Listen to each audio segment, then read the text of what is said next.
Good afternoon, everyone. If you please take your seats so we can get started. And while we're waiting for people to sit down, if you could please silence your cell phones. Can you all hear me? I'm hearing a little echo by me. It's too low. Can you hear me better now? Yes. Okay. Thank you for joining us today. For those of you who don't already know me, my name is Lauren Gross, and I'm the director of the Gross Family Center for the Study of Anti-Semitism and the Holocaust. Before we get started today, I'd like to invite you all to a very special event that the Gross Family Center is hosting this Sunday at Indian Springs Country Club, November 21 at 11 a.m. Our speaker will be the very brilliant Dr. Jason Hill.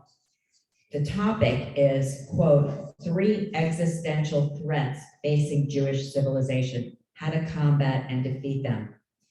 As a philosophy professor, his staunch support of Israel and Jewish civilization, bear in mind, he is a Jamaican American, a gay Black man, not Jewish, comes from a moral and ethically based viewpoint. Thus, his lecture perfectly coincides with our lecture today. So please bring your family, friends, and acquaintances. You will not want to miss this. There's brochures on all of your seats for how to register for that event. If anybody has any questions, please come see me. So on this date today, November 16th, 81 years ago, the Warsaw ghetto walls were sealed, literally closing in the fate of 500,000 Jews who were imprisoned inside. I'd like to make the analogy this afternoon that many Jews today feel the surging anti-Semitism in our country is an attempt at separating us from the rest of the world, creating a sort of metaphysical wall within which, ironically, some of us are trying to take refuge. This is exactly the wrong approach. The importance of this class, Outsmarting Anti-Semitism, is based on the premise that we must not lower our heads, we must not remove our kippahs, we must not remove our Stars of David. We must not remove the mezuzahs from our doorways. The very nature of Chabad is that they are proud Jews standing in defiance of all those who seek to marginalize us. Through this class, Rabbi Vigler is providing the strength and ammunition for Jews to arm themselves against those who seek our destruction through a different methodology, by outwardly and proudly embracing their Judaism.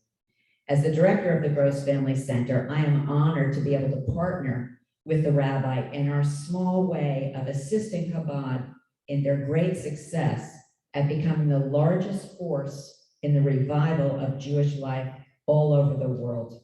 And so it is my greatest privilege to turn over the podium to Rabbi David Vigler.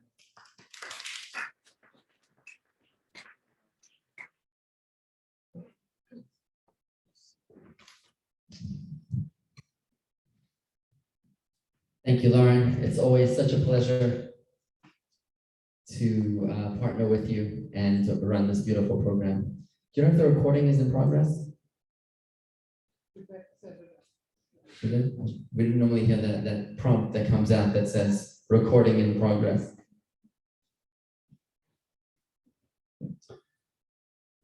It's wonderful to be here with everybody. Thank you for joining me here today. It's okay? Fantastic, thank you. Just checking. As long as you got it. So the story, a good old story goes about this Texan comes to Israel, stops at the side of the road for a drink with this very hospitable fella in Israel, and they start chatting. So he says, this is your land? The Texan asks the Jew, and the Jew says, yeah, this is my land. How much land do you have? He says, well, I've got 50 meters this way, and I've got 100 meters that way.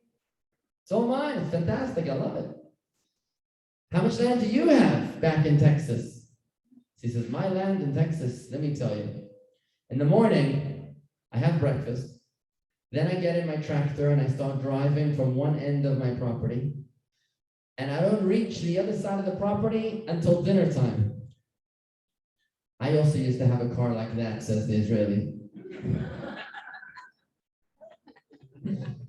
Today we're going to talk about our beloved homeland.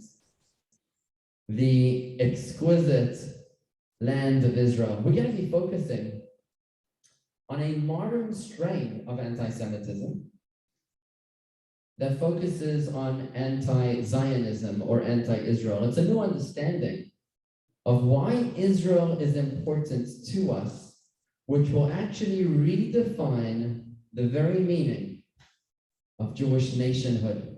That's a lot to cover in 90 minutes.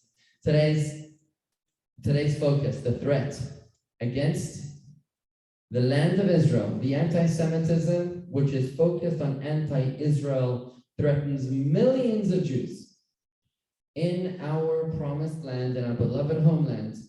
I believe the majority of Jews today live in Israel more than anywhere else in the world. Let's introduce this painful topic with this brief video presentation.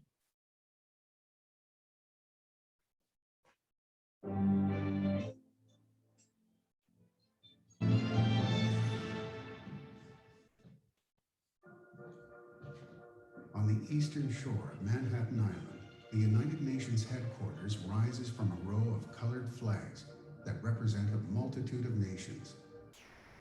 Across the avenue, the Isaiah Wall proclaims a Jewish prophet's vision of universal peace. They shall beat their swords into plowshares, and their spears into pruning hooks. Nation shall not lift up sword against nation, neither shall they learn war anymore. The UN's mission is precisely that, to resolve armed conflicts and to foster global harmony. But inside the august chambers of the United Nations, founded in 1945 as a response to a war-ravaged world desperate for coexistence, Isaiah could have easily found himself the target of virulent condemnation had he survived into modern times. Isaiah lived in ancient Israel that for over a millennia included the territories that the UN considers illegally occupied by today's Jewish state. The Temple Mount that lies at the heart of Isaiah's prophecy is no longer considered by the UN to be the heritage or possession of the Jewish people. Indeed, the tiny country that Isaiah called home has become the focus of the majority of the UN's denunciations and has inspired more censure than all of today's tyrants put together.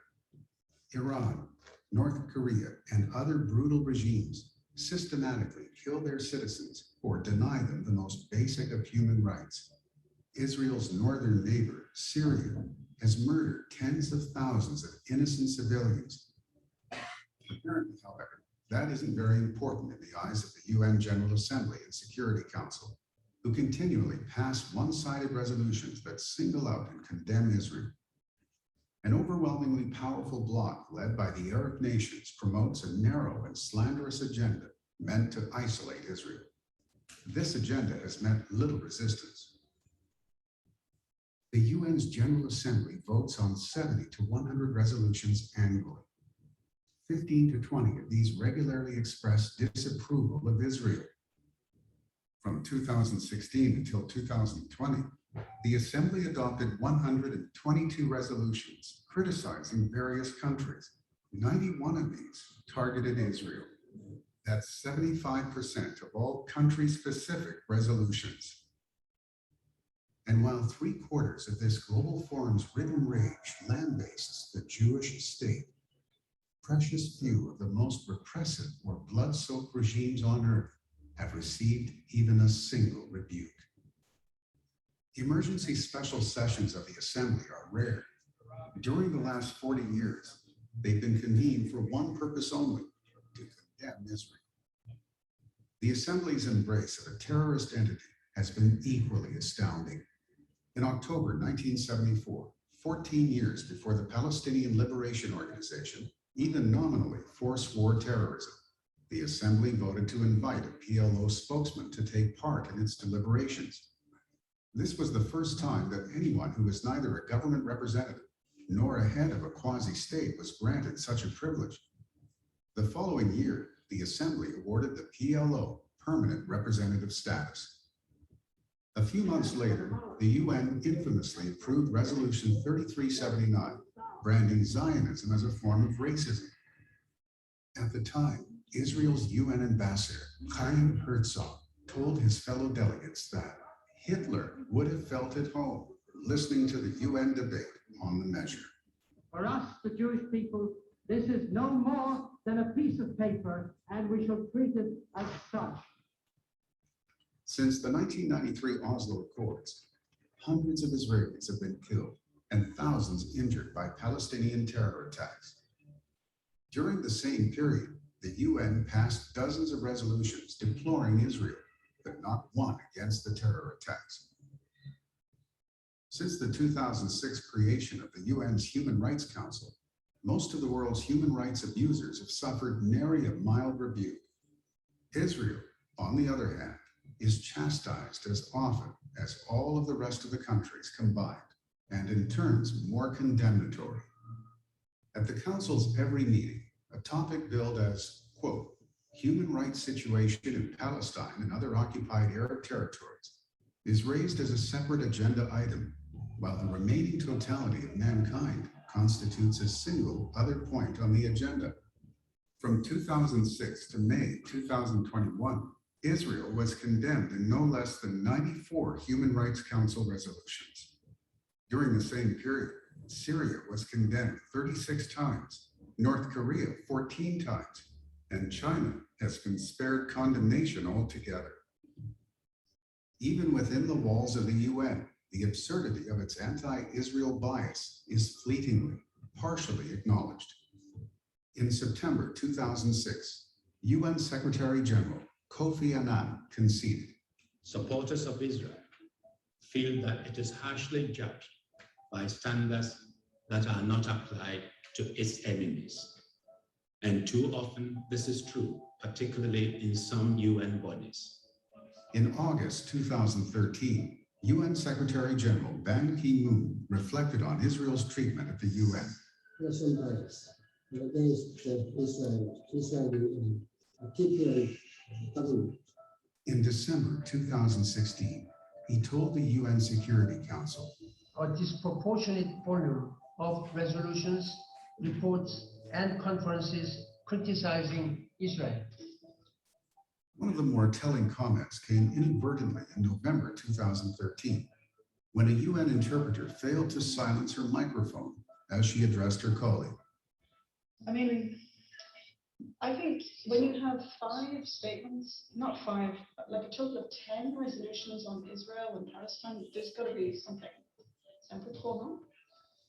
I mean, I know it's, yes, it's right, but it's not the, there's other really bad happening. Nobody says anything about the other stuff. Apologies. I understand there was a problem with interpretation. Israel is not larger than 8,019 square miles in total. It is the Middle East's only functioning democracy and champion of human rights. It is a world provider of humanitarian disaster relief and medical, agricultural, ecological, scientific, technological, and security innovations. But when seen through the lens of historical UN bias, the overwhelming majority of all the world's evils and all of the world's ills belong to the tiny Jewish homeland in which Isaiah spoke his vision of swords being beaten into plowshares.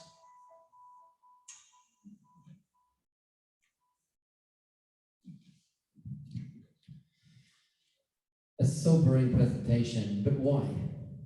Why is it that Israel has become such a target? Why do they attack Israel?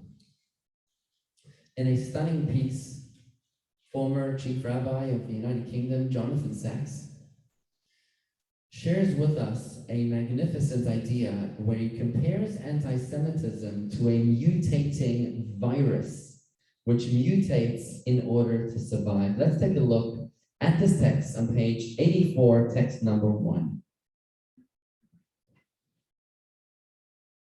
Anti-Semitism is not an ideology, a coherent set of beliefs. It is in fact an endless stream of contradictions. The best way of understanding it is to see it as a virus. Viruses attack the human body, but the body itself has an immensely sophisticated defense, the human immune system. How then do viruses survive and flourish? By mutating. Anti-Semitism mutates, and in doing so, it defeats the immune system set up by cultures to protect themselves against hatred. Most people, at most times, feel a residual guilt at hating the innocent. Therefore, anti-Semitism has always had to find legitimation in the most prestigious source of authority at any given time. In the first centuries of the Common Era, and again in the Middle Ages, this was religion. This is why Judeophobia took the form of religious doctrine. In the 19th century, religion had lost prestige, and the supreme authority was now science. Racial anti-Semitism was duly based on two pseudosciences: social Darwinism, the idea that in society as a nature, the strong survive by eliminating the weak, and the so-called scientific study of race. By the late 20th century, science too had lost its prestige, having given us the power to destroy life on Earth. Today, the supreme source of legitimacy is human rights. That is why Jews, or the Jewish state, are accused of the 5 primal sins against human rights: racism, apartheid, ethnic cleansing, attempted genocide, and the crimes against humanity. What an insightful revelation from Jonathan Sacks. You see, it began when they hated us because of religion. This would be people like Haman in the Purim story, who hated us because we're just different to them. This would be the Christians in the Crusades and the Muslims who saw us as infidels. But when that went out of fashion in the 19th century, they started hating us because of science. Do you remember Dr. Mengele, who was a eugenist? He was trying to create the perfect Aryan race. That's actually what he was doing with the scientific experiments. And the Jews were deemed to be vermin, subhuman, and unworthy of being alive because it's just not scientific. Until finally, in the post-Holocaust era, now it's all about human rights, as we saw in that awful and contradictory video. Now, admittedly, Israel is far from perfect. Though 92% of American Jews are generally pro-Israel, they are still critical of its policies. And you'll see that for yourself in figure 3.2, when American Jews were asked the questions listed, and you'll see that 32% of American Jews are generally pro-Israel and supportive of the current Israeli government's policies. But the other 35% are critical of some of Israel's policies. The next 24% are critical of many of Israel's policies. And the final 3% are just straight out not pro-Israel. So as American Jews, evidently, the vast majority of us love Israel, but that doesn't mean that it's all or nothing, and we still have problems with it. The question is, how do we differentiate between legitimate criticism of Israel versus outright anti-Semitism? Now, the double standard that you saw in the video moments ago is sadly nothing new. It was already around 2,000 years ago in the Roman era when Hadrian was the vicious emperor over the land of Israel. And we can see his double standard as documented in the Medrash on page 88, text number 2. Take a look at what happened with Hadrian. So Hadrian was the one who banned circumcision and Shabbat, amongst other Jewish practices. Imikantron was a pseudonym for a fellow who did not want to identify himself. This Imikantron wrote to Emperor Hadrian, if it is circumcision that you hate, then Arabian tribes also circumcise. If it is Shabbat observance that you despise, the Kuthians similarly observe Shabbat. Clearly then, said this unknown person, you simply hate the Jewish people. Their God will exact punishment from you. Speaking truth to power, but not having the guts to identify himself.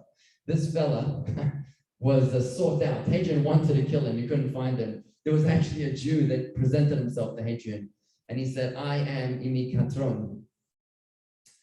When Hadrian was preparing to execute him, he admitted that he was actually suicidal and he was just looking for a way to get rid of his miseries. Hadrian refused. He said, "In that case, I'm not going to kill you." That was in ancient times, but even in modern times, Harvard University professor Lawrence Lowell in the 1920s tried to limit the quota of Jews admitted to Harvard. Why? Because, quote, Jews cheat.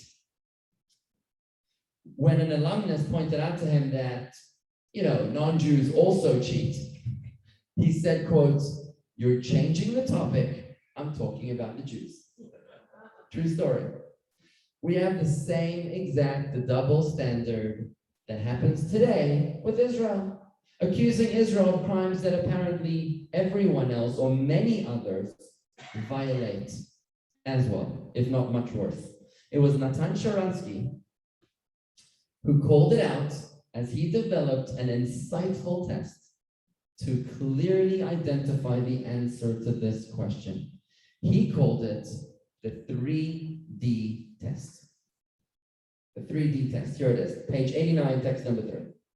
"I believe," says Sharansky, "that we can apply a simple test. I call it the 3D test to help us distinguish legitimate criticism of Israel from anti-Semitism. The first D is demonization. When the Jewish state is being demonized, when Israel's actions are blown out of all sensible proportions, when comparisons are made between Israelis and Nazis, and between Palestinian refugee camps and Auschwitz, this is anti-Semitism, not legitimate criticism of Israel. The second D is the test of double standards. When criticism of Israel is applied selectively, when Israel is singled out by the United Nations for human rights abuses, while the behavior of known and major abusers, such as China, Iran, Cuba, and Syria, is ignored, when Israel's Magen David Adom alone amongst the world's ambulance services is denied admission to the International Red Cross, this is anti-Semitism, double standards. And the third D is delegitimization. When Israel's fundamental right to exist is denied, alone among the peoples of the world, then this too is anti-Semitism. This, friends, is the 3D test. You'll see it clearly in figure 3.3 on page 90. And the big question is, what can we do about it?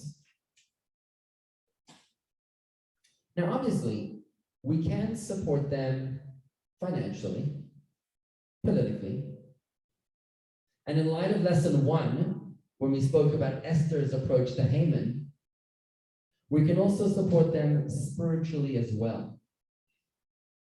When Jewish people are one entity, like one human body, injecting medicine into the arm or a vaccine into the shoulder will heal the entire body, so too a mitzvah performed by a Jew in Palm Beach has a direct impact upon a soldier in the Golan Heights or a businessman in Dubai. But today, we'll focus on a unique element of the problem of anti-Israel anti-Semitism that requires some very special attention.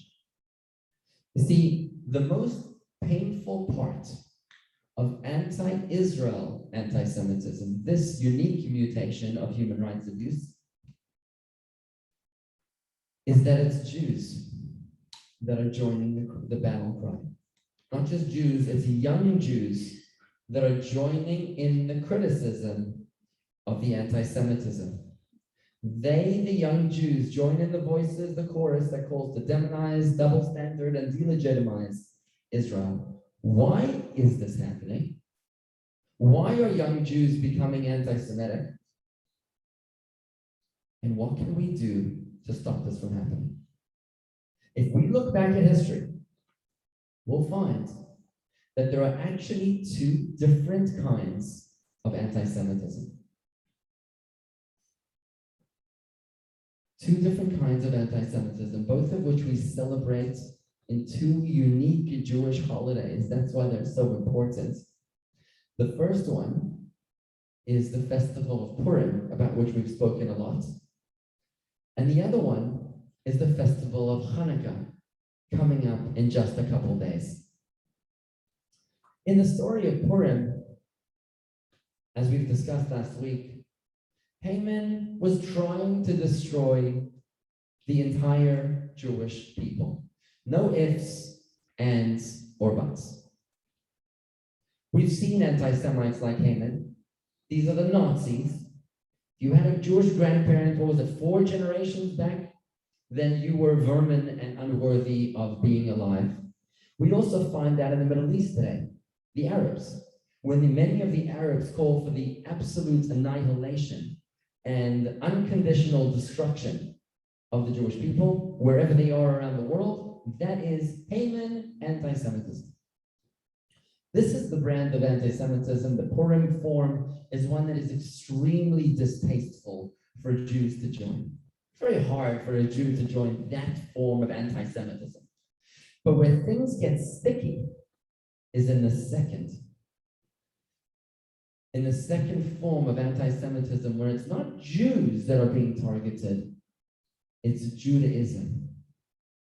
It's Jewish practice that's being targeted. It was Antiochus Epiphanes, who was the Greek emperor in the years 175 BCE through 164 BCE. He was the one, Antiochus, who ruled during the Hanukkah story, and he wasn't trying to kill the Jews. If you think about it, the Babylonians came into our temple, they destroyed our first temple. The Romans came into our second temple, and they destroyed our second temple. But what did the Greeks of the Hanukkah story do when they came into our temple? They didn't burn it down. They just redecorated. They said, you know what? We could use a little gesture over here, a little idol here, a little Jupiter there, a little Zeus, a little Olympus. They wanted to just, a little interior design. They didn't want to kill the Jews. They just wanted to change them by introducing Hellenist beliefs and values. You see, the Greeks worshiped the human body. In their gymnasiums of athletic exercise, they would wrestle naked in front of the masses in the most beautiful exhibition of the human body. To them, the bris was deemed barbaric. Shabbos was something that was absolutely lazy. Why would the Jews refuse a magnificent Greek architectural structure, a gymnasium built for education in the heart of their holy city of Jerusalem? They couldn't understand this. Whereas the former form of anti-Semitism, Purim anti-Semitism, is very unappealing for Jews to join. The second brand of anti-Semitism actually offers hope and promise to young, idealistic Jews who naively believe that if they only make these changes, that the hate will go away. They jump in wholeheartedly with gusto, believing that they are actually saving Jews and that they are saving Judaism. Some of the Jews during the Hanukkah story even supported Antiochus when he started torturing and killing the Jews, believing that this is what it was going to take to save Judaism. To them, it was completely irrelevant that the Greeks weren't oppressing other groups in the same vein. And in that respect, this form of anti-Semitism doesn't feel like anti-Semitism. It actually feels like a very sophisticated world view. A modern example of this Hanukkah brand of anti-Semitism is in the USSR, when the communists went out after the Jews. They actually created a special division called the Jewish Division, the Yevsektia, which in Russian means the Jewish section. These were Jewish police whose mission was to liberate Judaism by rooting out all of the odious practices of Judaism, such as Shabbat, prayer, Jewish education, and a bunch of other unacceptable Jewish practices. They figured you could stay Jewish, just modify your behavior. But sadly, they too, all the members of the Yevsektia under Stalin and Lenin were all ultimately murdered, with all of their victims as well. Let's read about these two kinds of anti-Semitism from Harvard professor Dara Horn in text number 4. You'll find it on page 91. Hanukkah anti-Semitism doesn't demand dead or expel Jews, at least not at first. Instead, it demands the destruction of Jewish civilization. This process requires not dead Jews, but Jews who are willing to give up whatever specific aspect of Jewish civilization is deemed to be uncool. Of course, Judaism has always been uncool, which is why cool people find it so threatening, and why Jews who are willing to become cool are absolutely necessary to Hanukkah-style anti-Semitism's success. In the days of Antiochus, this type of anti-Semitism needed those boys who voluntarily underwent painful genital surgery to prove that Jews weren't the problem, just the barbarity of Jewish law. Hanukkah-style anti-Semitism always promises Jews a kind of nobility, offering them the opportunity to cleanse themselves of whatever the people around them happen to find revolting. The Jewish traits designated as repulsive vary by country and by time period, but they invariably contradict the specific values that the surrounding culture has embraced as universal. Thanks to Judaism's inherent uncoolness, there will never be a shortage of Jews willing to comply. In this sophisticated, progressive, and modern worldview, the Hanukkah-style anti-Semitism applied to modern days, Israel is viewed as imperialist, as exploitive of the defenseless and innocent minorities. Israel is simply racist, and Israel has no right to make herself a homeland in the land that she stole from others. This style of anti-Semitism, again, is not hating Jews, it's just a practice of Jews. They welcome Jews to join their ranks if they only pledge allegiance to their values. This is nothing new, friends. It's as old as time itself. It's what we're celebrating in 2 weeks' time with the Festival of Hanukkah. A modern day example is Matisyahu. Do you remember Matisyahu, the rapper? You remember him, the rapper? Reggae?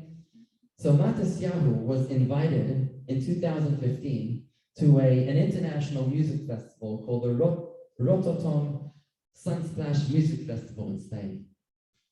But he was subsequently disinvited. He's a very prominent Jew.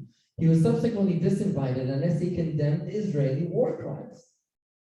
He refused, and his show was canceled. But no other performer had such conditions to comply with. After an outcry, he was re-invited. These young Jews join the sophisticated, progressive, modern-style anti-Semitism. Well-intentioned. They don't think they're being anti-Semitic. Their presence, however, legitimizes the haters because we couldn't possibly be anti-Semitic. There's Jews that are amongst our leaders. The question we have to ask ourselves, when we realize the most painful part of anti-Israel anti-Semitism, the question is, what can we do to stop them from joining?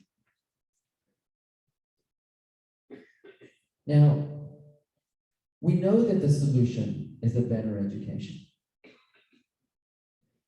But let me ask you, what would you say? What is the number one reason why the Jewish people need to have our own country? What are your thoughts? Why do we need our own country, Joel?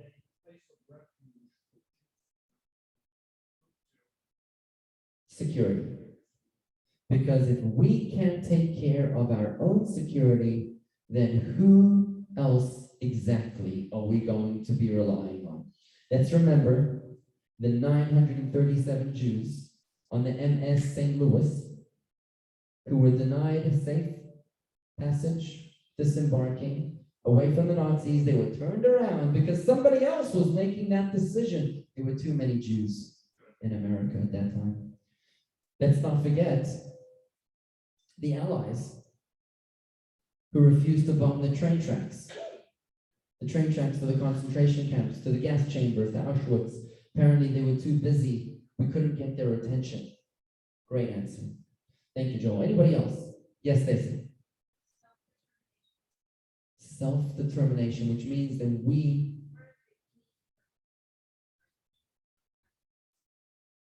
So that's very similar to what Joel just said, which is our ability to stand up and defend ourselves instead of having some mercenaries, paid mercenaries doing that for us, hopefully, right? Yes, ma'am.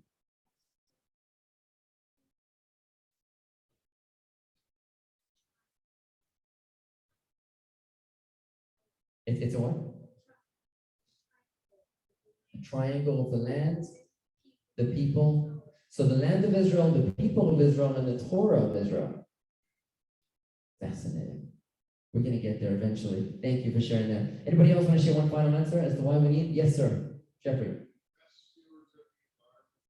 It's best stewards of the environment. We do a better job at taking care of Israel than anybody else. Okay, I'm sure that's debatable, but we'll see what happens. All right. Yes, sir. Harvey.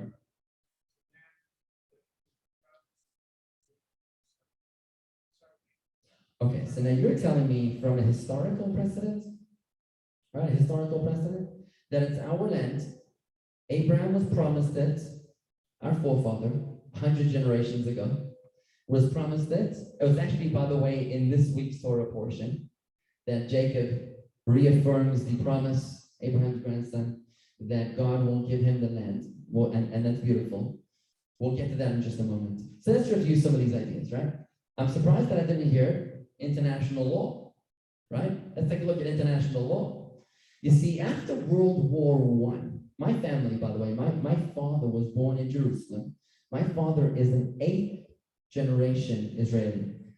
The family moved there in the early 1800s.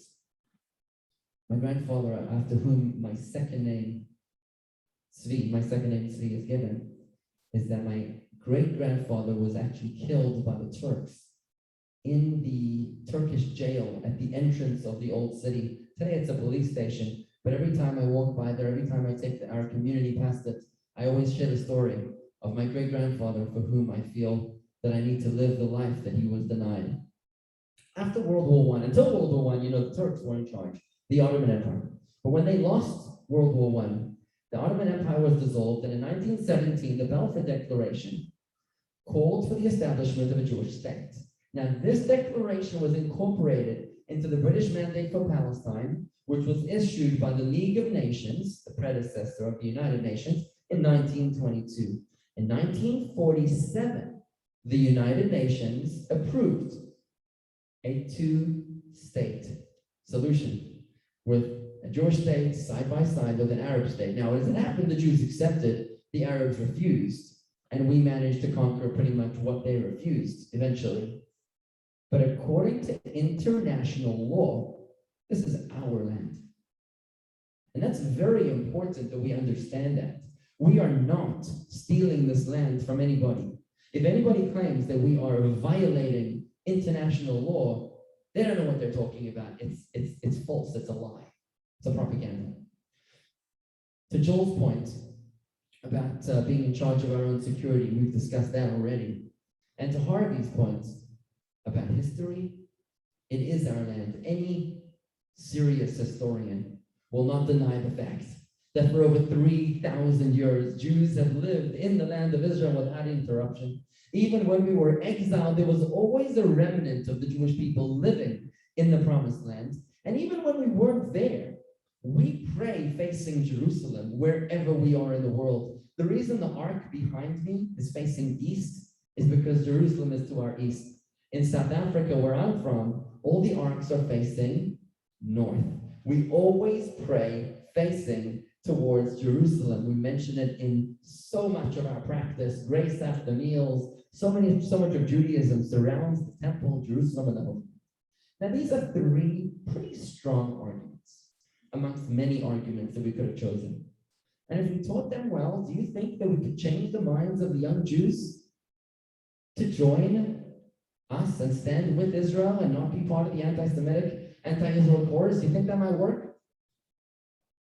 It might help. It sounds like a good idea, but it could be counterproductive, Howard. It could be counterproductive to the cause of anti-Semitism because anti-Israel Jews are also educated, believe it or not. I'll give you an example of Phyllis Bennis, a Jewish woman from Los Angeles who is an outspoken anti-Israel Jewish advocate. Here's an op-ed of hers from the LA Times. Take a look, text number 5, page 94.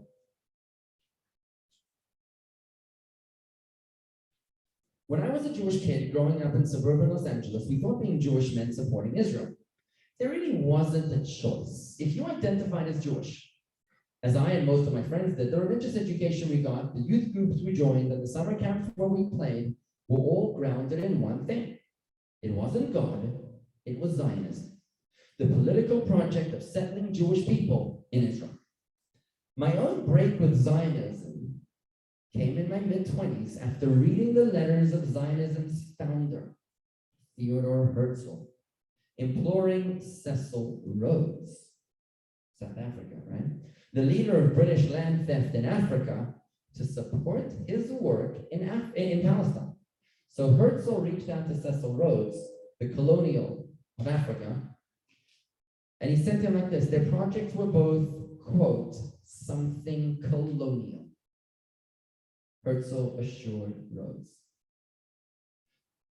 So this woman, Phyllis Bennis, is saying that her problem with Israel is that Israel is an oppressive colonial regime.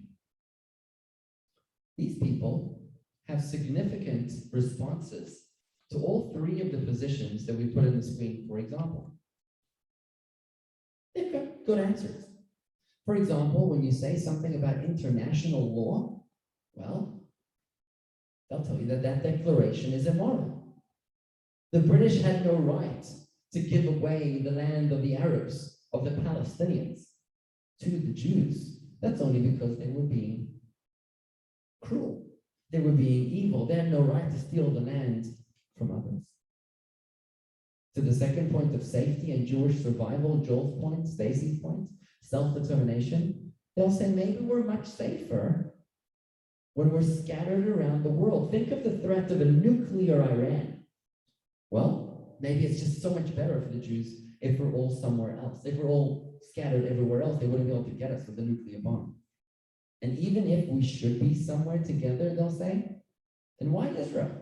Why should we take the land of the poor Palestinians? We should find an island like Madagascar. We should go to Uganda or somewhere else where we can establish or buy our own land and not have a problem. Maybe we should get a better neighborhood with some better neighbors.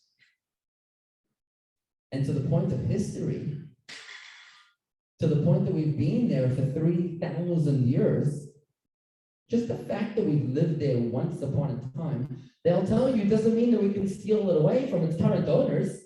Can the Greeks who once occupied, who once owned all of Egypt, come back right now and claim that Egypt is theirs? Can the Dutch retake New York? And think about it. The Jews were there 3,000 years, but the Jews took it from somebody else. We took it from the Canaanites.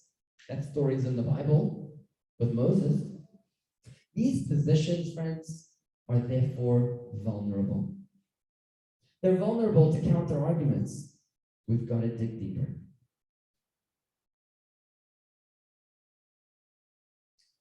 There was a fella who came to make a minyan. But he wasn't exactly a big believer in God. He was doing his friends a favor. So what does he do? He comes into shul reading a newspaper without any shame. The 9 guys are davening, and he's sitting there reading a newspaper.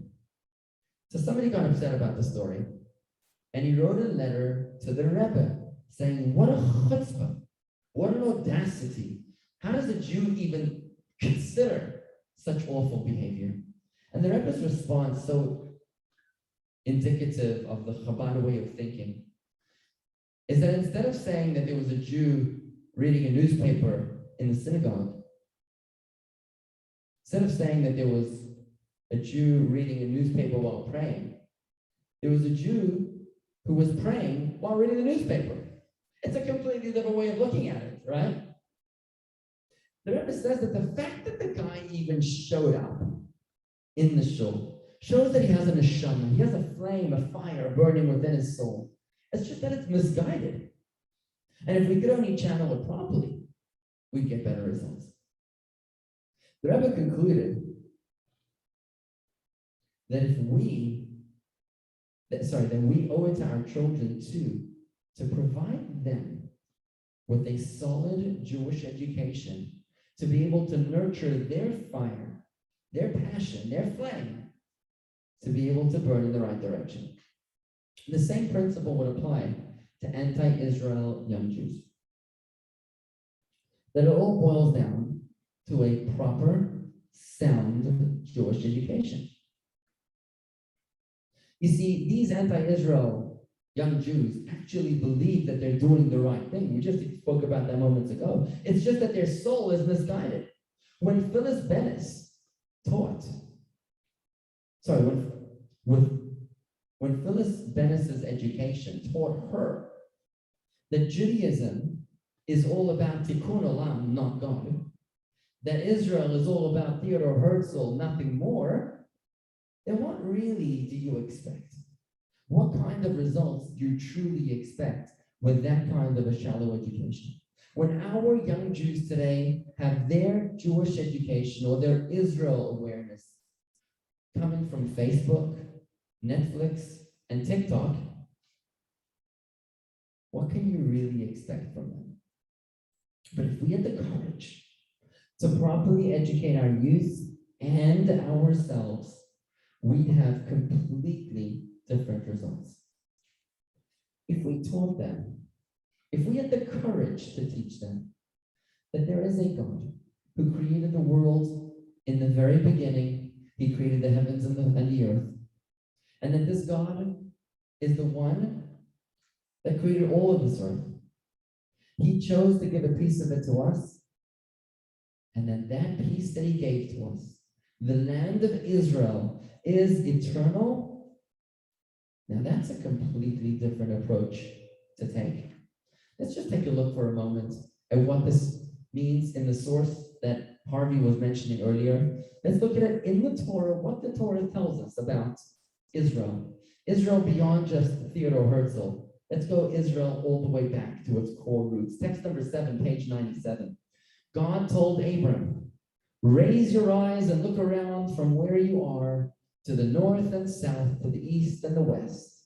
All the land that you see I will give you, and to your offspring forever. Israel, friends, is an eternal gift.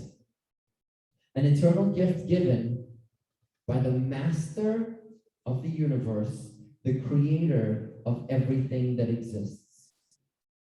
Now, this problem of knowing how to respond to the anti-Israel, anti-Semites, modern day anti-Semitism that we've only experienced in the past 50 years since the 6-Day War, is something so vital, is something so critical, that you should know the entire Torah was rearranged in order to be able to give us the tools to answer the anti-Israel, anti-Semites.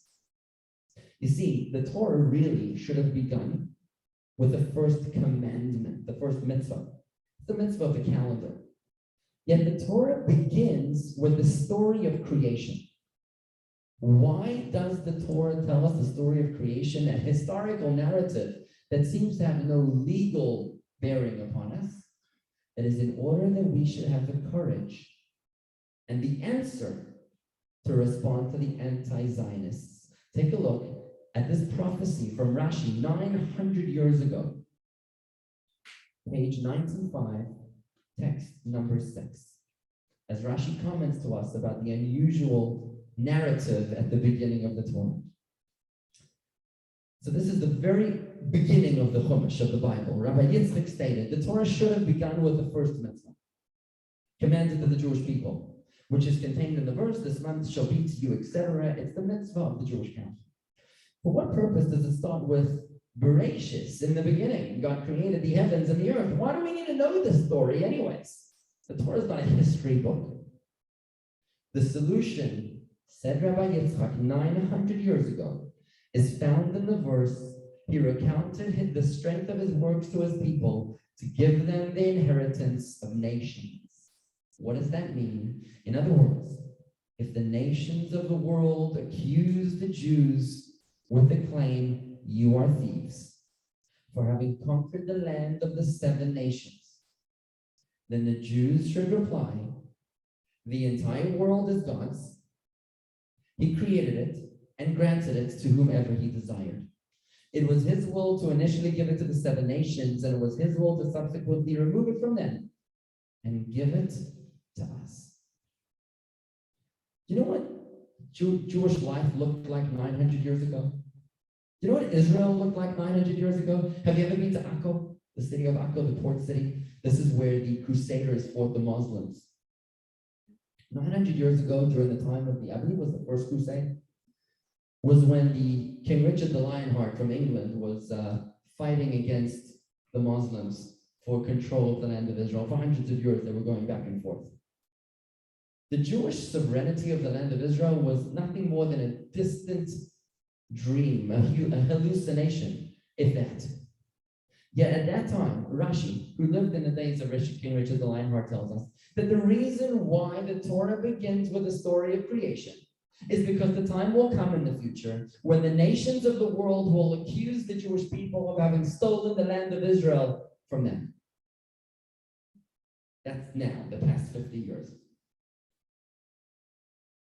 And what are we going to answer them? Bereshis, in the beginning, God created the heavens and the earth.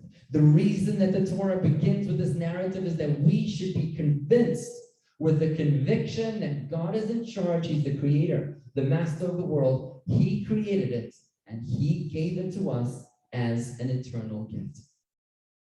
That happened not that very long ago. Abraham, today we're in the year 5782 since creation. Abraham was born in the year 1948 since creation. And he got this promise at 75 years old, which means that this promise of the land of Israel to the Jews was given by God to Abraham in the year 1738 BCE. That's not a long time ago. It's about 3,700 years ago. It's a gift from God. How would you feel if your daughter rejected a thoughtful gift from you?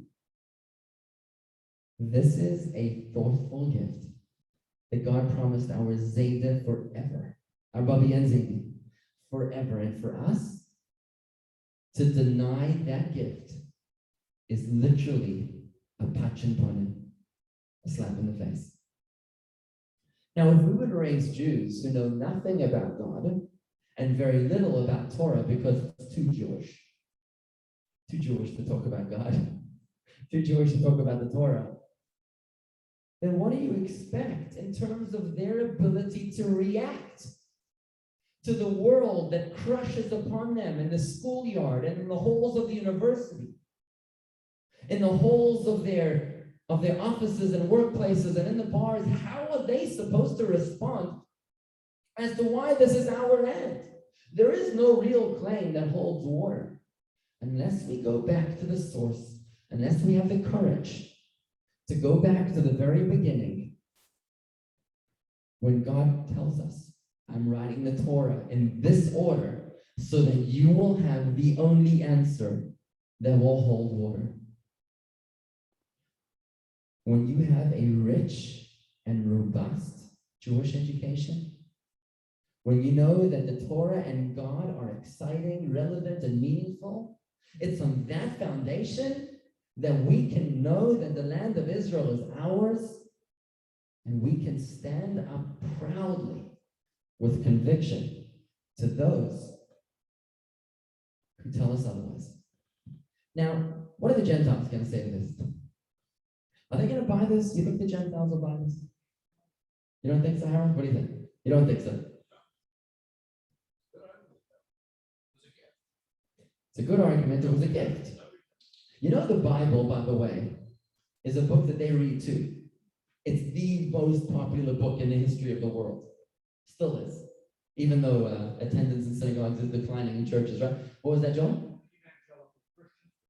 That's right. And there's about 80 million of them in the United States. Not a bad allegiance for us to have supporting us. We could use 80 million of them, right? Yes, that's all. How many times does it say in the Torah and in the Bible, Jerusalem? That's a great story. I just finished a book by Rabbi Israel Meir Lau, former chief rabbi of Israel. Go ahead.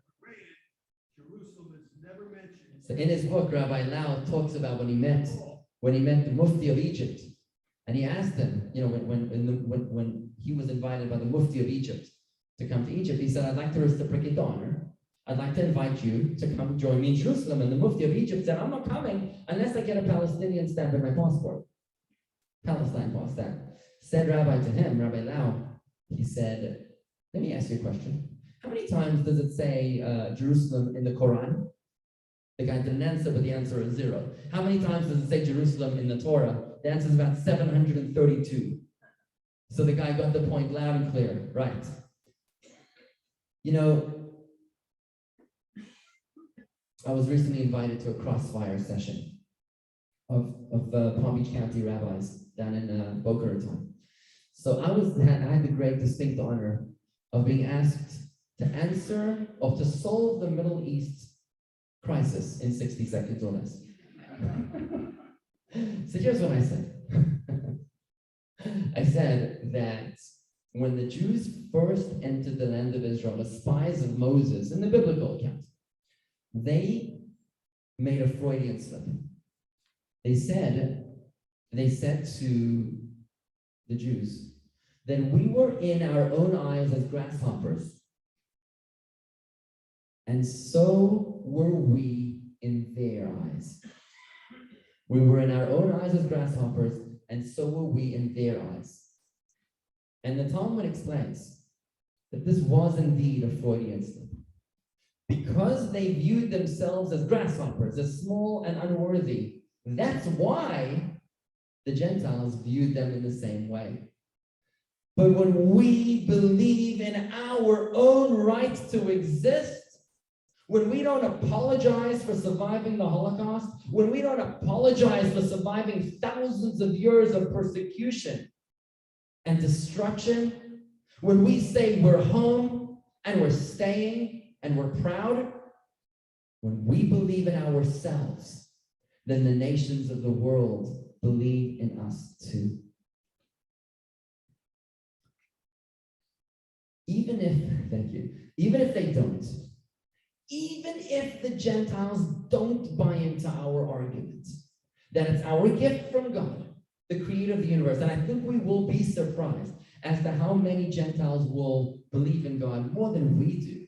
I think the Jews are the least religious group in America. You know, the Gentiles are quite religious. You know what I mean? The Muslims, the Christians, the evangelicals, for sure. They buy this argument and they try to convince us of it. And we're like, oh no, we're not so chosen, you know. We try to wangle our way out of it. And they look at us like we've lost our minds. It's time for us to stand up for ourselves.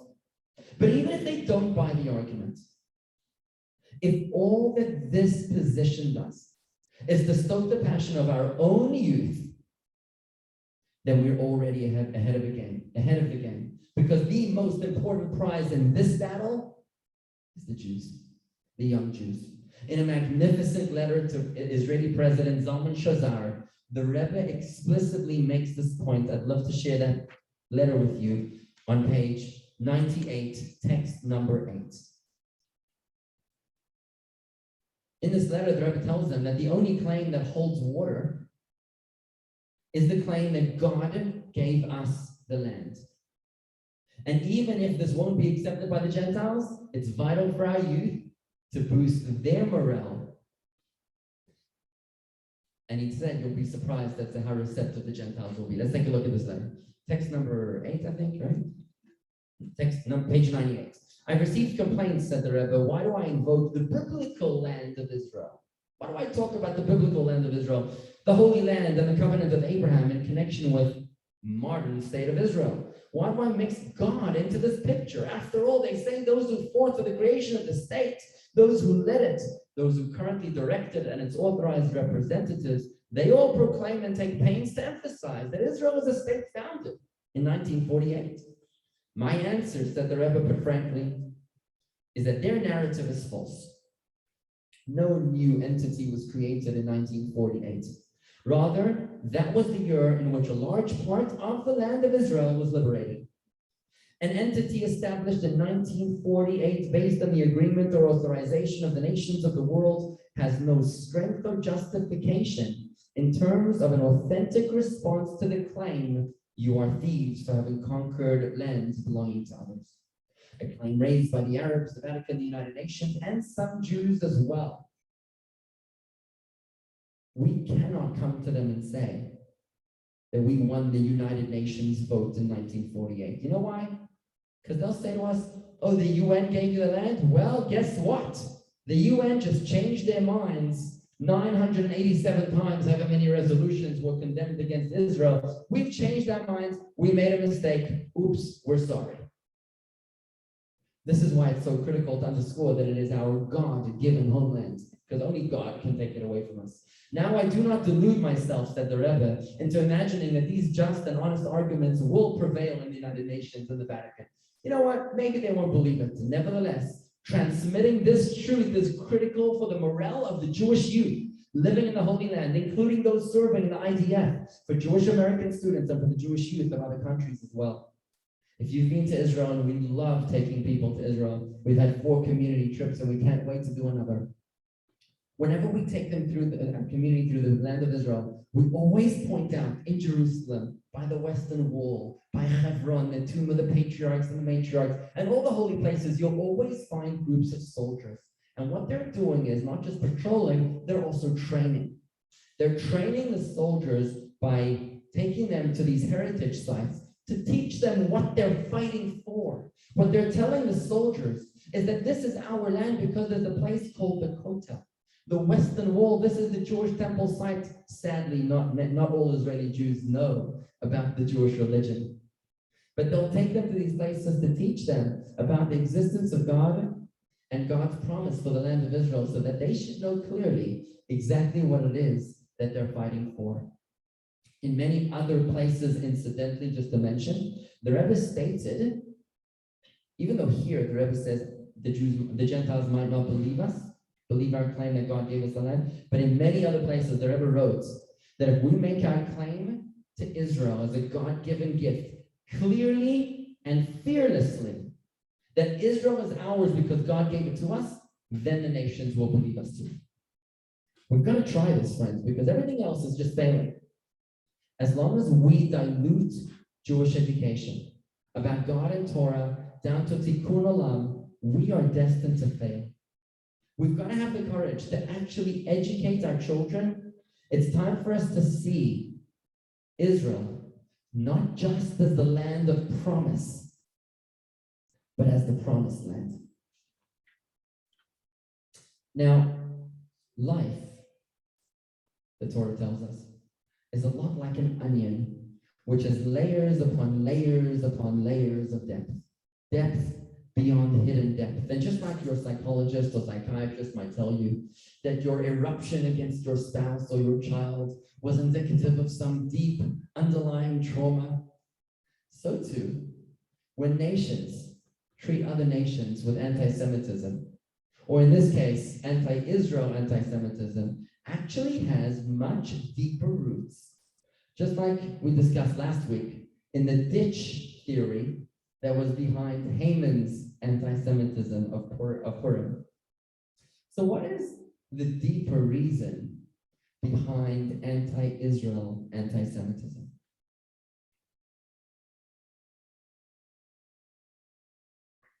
So you'll remember In that text, remember the text about where the Torah began with the story of creation? We said that the Torah begins with the story of creation in order that we should have an answer in 1967 till 2021, 54 years. In 54 years of all of human history, we should be able to know what to answer the nations of the world when they come to us with the United Nations anti-Israel bias. This is the reason why the entire Torah was restructured, and the opening words of the Torah is in order to answer the United Nations. It sounds a little blown out of proportion, right? I mean, if the Torah is going to tell us an answer, that's fantastic, but does it have to be at the very, very beginning? It's a little surprising then that the Torah begins with this question. Besides, why does the Torah even need to dignify the anti-Semites with an answer altogether? I mean, they're anti-Semites. They're haters. Does the Torah need to dedicate its whole beginning to this concept?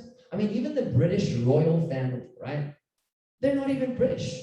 They're of Germanic origin, and nobody bothers them. So why do we have to make such a big stink out of the fact that we may or may not be indigenous? Like, it's nobody's problem. Who cares? Clearly, this particular problem has so much more than meets the eye.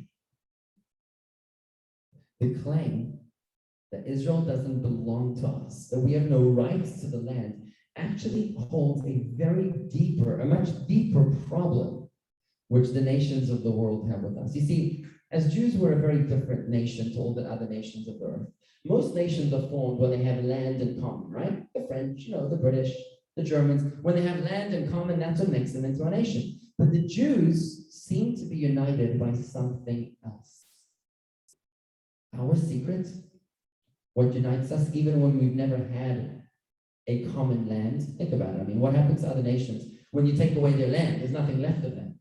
But when you took away the land of Israel for a couple thousand years, we absolutely survived and thrived. We totally persevered and endured. How do we do that? Because what keeps us together is actually not our land. In text number 9, page 100, you'll see the Jewish nation is only a nation through its Torah. You see, we're a spiritual nation of Jews, a religion, not a land-based, but a Torah-based. We're centered around an ideology. We've survived our exiles because it was the Torah that held us together.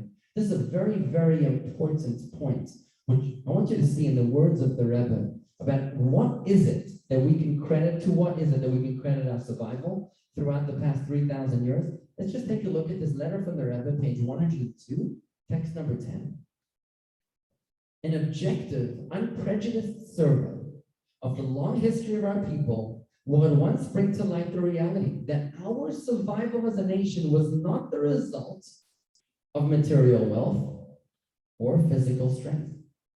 Even the most prosperous times, even during the most prosperous times, under the united monarchy of King Solomon, the Jewish people, as well as its country, were materially insignificant by comparison with contemporary world empires such as Egypt, Assyria, and Babylonia.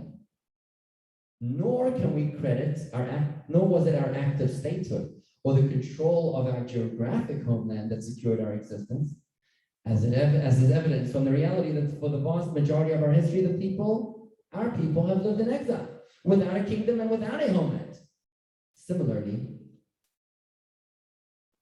our Hebrew language did not play a vital role in our perpetuation.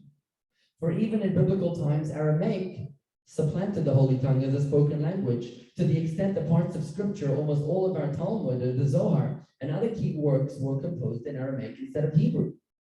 Later, in the times of Rabbi Saadia Gaon and Maimonides, most of the Jewish masters spoke Arabic. And further down the line, it was Yiddish and other languages. It's also impossible to ascribe any common secular culture or contemporary scientific knowledge as major preservation factors for our people, since such matters morphed radically from one era to the other. The only remaining consideration, which is the sole factor that has remained consistent throughout all the ages, in all lands, and under the fullest diversity of circumstance, is the Torah. The Torah and mitzvahs that the Jews have observed in their daily life with great self-sacrifice. There is no doubt, no secret, that it is the Torah that was the only common factor that has persevered with us throughout all of those varying times and situations.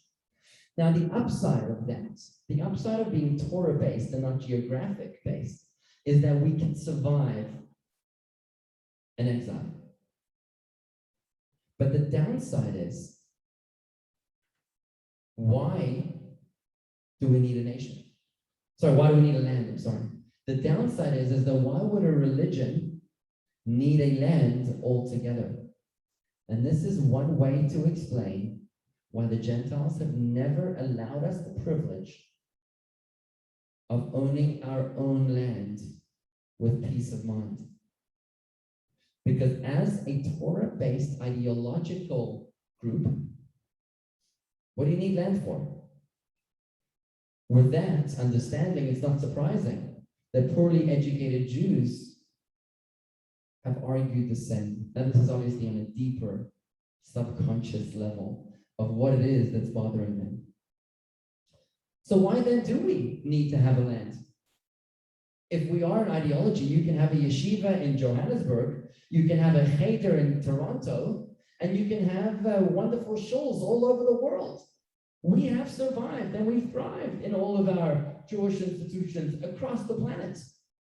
There's a synagogue that recently opened up in Siberia, in Novosibirsk, a magnificent Chabad center that we just was unveiled at the recent International Convention of Chabad Rabbis, and we seem to be doing great. Why do we need our own land? If the Torah was indeed all about spirituality, then this would be correct. However, our faith is unlike any other. Any other religion or ideology might not need their own lands, but we Jews are not regular, we're not ordinary. The purpose of our Torah is in order to infuse the spiritual into the physical. Our goal is to take a physical earth and permeate it with the holiness of each and every mitzvah and with the holiness of Torah. This is what's called a dira betachtonim, a home for God in this physical world. In a world which is spiritually dark, where God is totally concealed, each and every single time that we do a mitzvah, a physical mitzvah, what we're doing is that we're infusing holiness into that space, into that object, and into that experience. And that's the reason why we Jews have so many physical mitzvahs.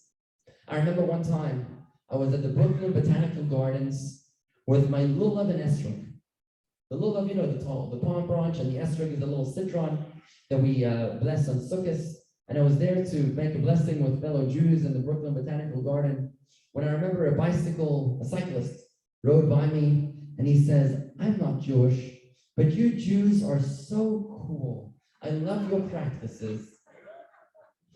It's a very physical way to observe a spiritual religion. You know the story of the money changers in the temple? Do you know that story?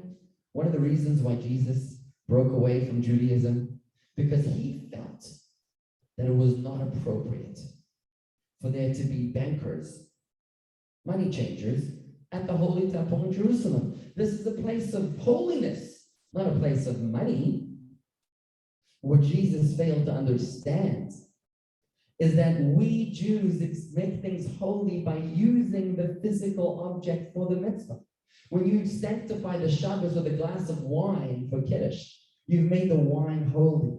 When you work to make a living and then you take some of that money and you donate it to tzedakah, you've sanctified your entire bank account. You've made your kitchen and your bedroom and your dining room and your office into a place where God is able to feel at home inside of this physical world.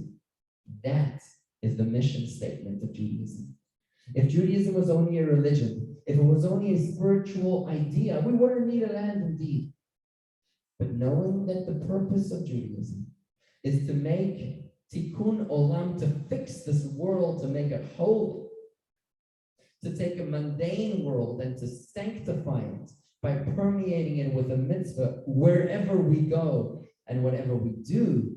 Now the spiritual becomes physical. Let's take a look at this in the last text, which is in the words of the Rebbe on page 104, text number 11. The response to this idea is that the relationship between the Jewish people and the land of Israel is unique. It is not comparable to the relationship between any other nation and its homeland. Rather, the Jewish land is an integral part of the Jewish people's spiritual mission. The ultimate goal of the Jewish people's divine service is to turn the tangible world into a home for godly revelation, to the point that God's holiness dwells specifically in the physical reality of this world. For this reason, the majority of the Torah's commandments, the mitzvahs, involve physical activities, so that the fulfillment of Torah and mitzvahs installs sanctity into tangible materials. It was therefore critical to provide the Jews with the land of Israel, a physical land, and to provide them with an abundance of mitzvahs that can be performed exclusively with this land. For this expresses the entire goal of the Jewish people and the purpose of the Torah, to conquer the physical dimension of the world and to transform it into a home for God. And that's what we're doing. We're taking the physical world and infusing it with a godly revelation. When we have a land that we control, we show that the Torah can control the world and that the Torah, the idea of Torah, is compatible with this physical world. When we are in control of the land, it's then that we're able to bring our values to be in sync with the earth. That is the mission statement of Judaism, to make for God a home upon this world. Indeed, this is the real meaning of the word tikkun olam. It doesn't just mean helping old ladies cross the street, that too.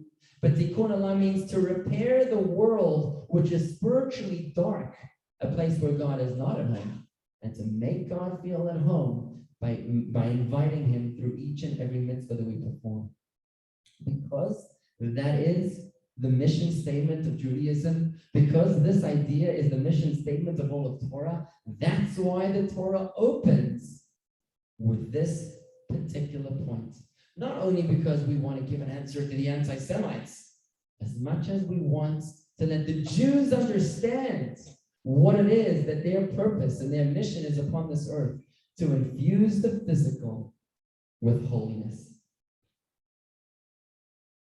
On a practical level,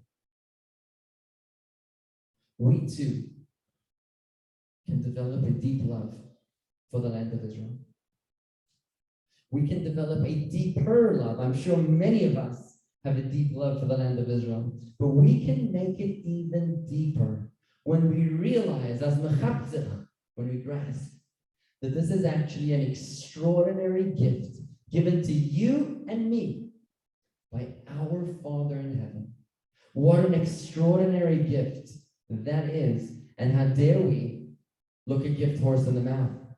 But to be able to appreciate that requires a solid education about God and Torah, and it takes courage to do that. Because today we live in a world where people make fun of that which they cannot see. But when you're wise, and you know that there's more that exists than what your eye can see, you realize that there's values that you want to introduce into your life. And when we unapologetically stand fearlessly with our values and say, yes, we do believe in God, we're Jews and we believe in the Torah that he gave us, when we're unapologetic and unafraid of the opinions of society, we will then develop an unshakable and eternal connection to Eretz Yisrael, to the Holy Land of Israel. Though it might not solve the problems in the Middle East right away, it is sure to go a long way, and certainly it will inspire the young Jews to join the right team. I'd like to share with you just briefly a short video of an Israeli government minister, Rechavam Ze'evi, who came to the Rebbe in 1989 to ask him, what is it that we're not doing in order to solve the Middle East peace process? Take a look at this stunning answer from the Rebbe.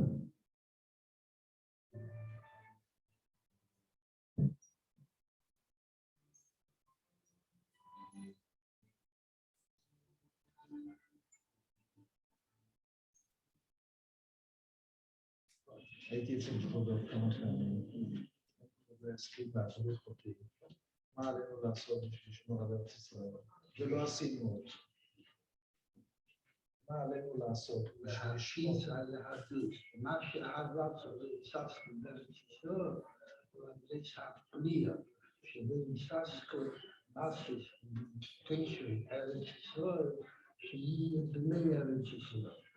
ולבד ישיבה, קשר ישיבה, וגם ישיבה בחמידות, עד כדי כך שכל מיני ידעתינו שהם ילידים ונצחקים בארץ השמו ארץ ישראל, בשביל שהיא נחלתנו לעמנו, באופן בנחלתנו. זאת אומרת שזה ניסי בכל עניינים. אם אתה בקושי כל כך, כי זה אין צורך מחדש. זה מחדש, כי לזלת מה שכבר יש לנו, בכל איש ואיש בישראל, אפילו והקטנים. והקטנים נמצא בצורה גבוהה יותר, ובלי סלו של כל פוליטיקה ושל כל עניין צדדים. מה עליי לעשות בכנסת ולא עשיתי?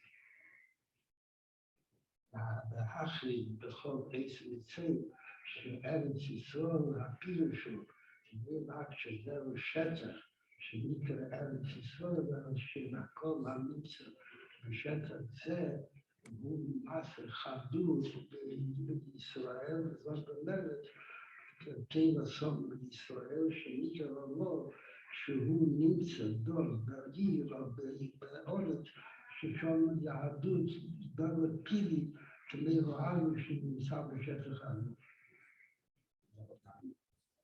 Friends, this is an unbelievable moment.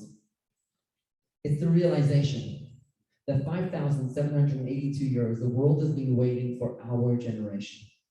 The entire Torah was written in a way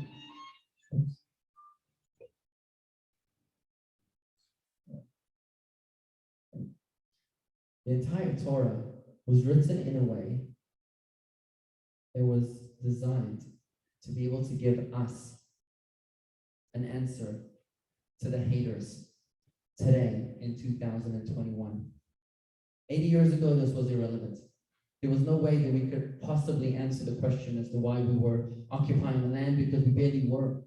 It's only in the recent years that the world has been attacking us with this claim.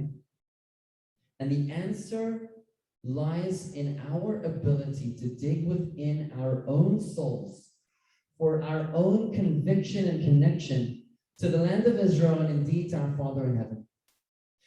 We were in our own eyes as grasshoppers, and so were we in their eyes. When we are grasshoppers in our own eyes, then that's how they see us. But when we see ourselves as God's gift to mankind, then that's how they see us as well. It's going to require a change in thinking. It's going to require a complete overhaul of how we view ourselves, our relationship with Torah, and what we discuss with our children around the Shabbos table, at the Passover table, and when we speak to our grandchildren. Instead of being deemed as uncool or weird, it's about standing up and realizing that there is no other way, that we're going to be able to give our children and grandchildren the tools to be able to stem the tide of anti-Semitism, which they struggle with on a daily basis. Today we've learned that the problem isn't so much the anti-Semitic Gentiles as it is the anti-Semitic Jews. We've learned that we thought that God might have had nothing to do with the politics of the land of Israel. A fearless and courageous education, which involves God and the Torah, can and will make the difference. The Torah tells us so explicitly. And our connection to the land of Israel, we learned, is not just national, it's actually existential to our entire identity as Jews. Next week is the final session of this 4-week course. And what we'll be talking about is the realization that the time will come in the future when the hate will go away with the coming of Mashiach, the coming of the Messiah. It's been promised to us, we read about it last week, the wolf will lie with the lamb. But until that time happens, how do we cope with the current reality? When we identify the enemy, what are the do's and what are the don'ts? As we'll see, naming and shaming might not just be the right approach. Let's conclude with the summary video. Lesson 3, the Promised Land. 1. Anti-Semitism seeks legitimacy from the most prestigious authority of any given era. At present, this authority is the pursuit of human rights. Consequently, many of today's anti-Semites focus overwhelmingly on Israel and accuse it of being the ultimate violator of human rights. 2. When Israel is A, demonized, or B, judged with a double standard, or C, when Israel's existence is delegitimized, the challenge exposes itself as an expression of anti-Semitism. 3. When anti-Semites refrain from asserting that they seek to annihilate Jewry, but merely take issue with specific Jewish beliefs or practices, claiming them to be barbaric, Jews can be tempted to join the fight against their fellow Jews, believing that they are saving Jews rather than hurting them. 4. There are several arguments for why Jews need and have a right to Israel. Most crucial is the Torah's oft-reiterated reminder that God gave Jews the land of Israel as an eternal inheritance. The deeper our appreciation of this reality, and the more we educate the next generation about its implications, the more support we will nourish toward the land of Israel. Such an approach can desirably influence the wider audience, but the most vital audience is our Jewish brothers and sisters. 5. To support Torah and God-based reasoning, it is necessary to create an environment that cherishes the Torah and nurtures faith. It is therefore critical to provide a robust Jewish education to ourselves and to the next generation. 6. Jews are a nation not because of our land, but because of our Torah. Nevertheless, the land is important to the Torah's vision for the world, inasmuch as it embodies the Jewish mission on earth, to infuse physicality with holiness.